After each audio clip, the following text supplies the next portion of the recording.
Have you ever thought about a TV show running for so long that you could literally grow up alongside its characters? Well, we're about to talk about a series that wasn't just a show.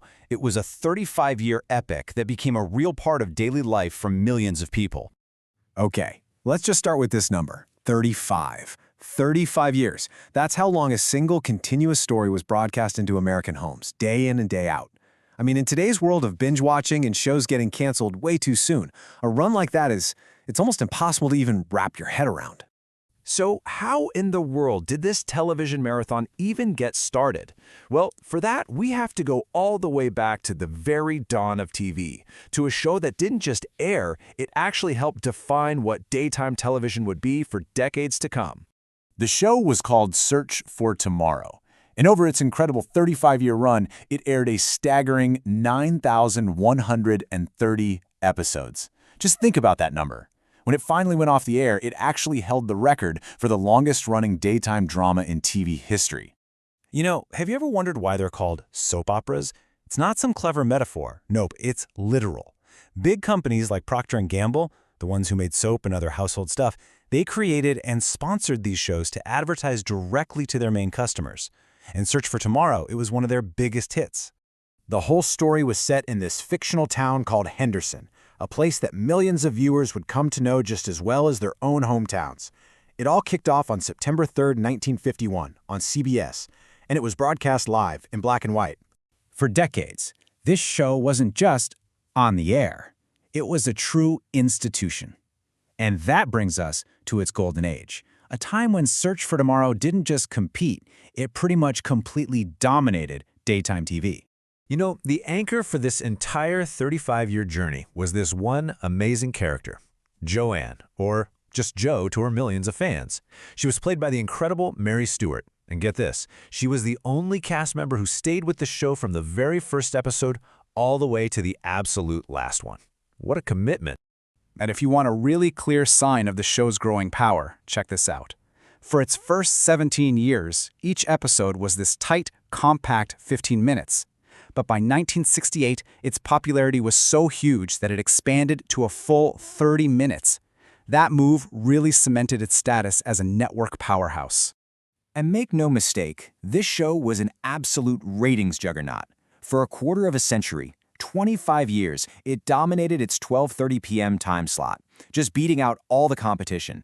That kind of long-term success, year after year, that really stands out. But you know how it goes. No empire lasts forever.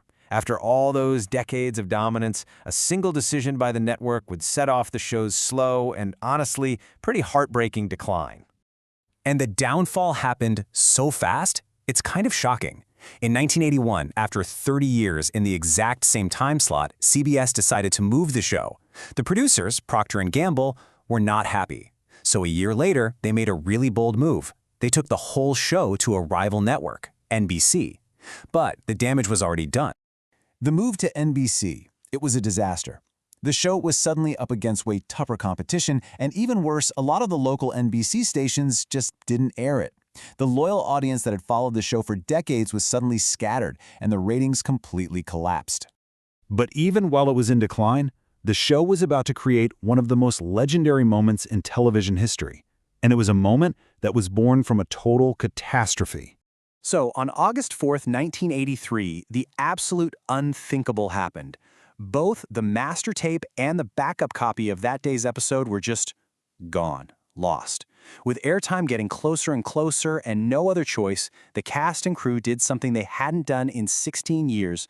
They performed the entire show live. So even though the show's long run was coming to an end, its impact on the industry was really far from over. In fact, you could make a pretty good argument that its greatest legacy wasn't its long run, but all the future Hollywood stars it helped create. On December 26, 1986, the story of Henderson finally came to a close. After 35 years and 9,130 episodes, what was then the longest-running daytime drama in television history aired its very last scene. Okay, but the list of actors who passed through Henderson on their way to becoming huge stars is just astounding. We're talking about future Oscar winners and screen legends like Kevin Bacon, Susan Sarandon, and Kevin Kline, not to mention comedy icons like Don Knotts. For generations of actors, this show was a really important training ground. And this all brings us to the big question, doesn't it?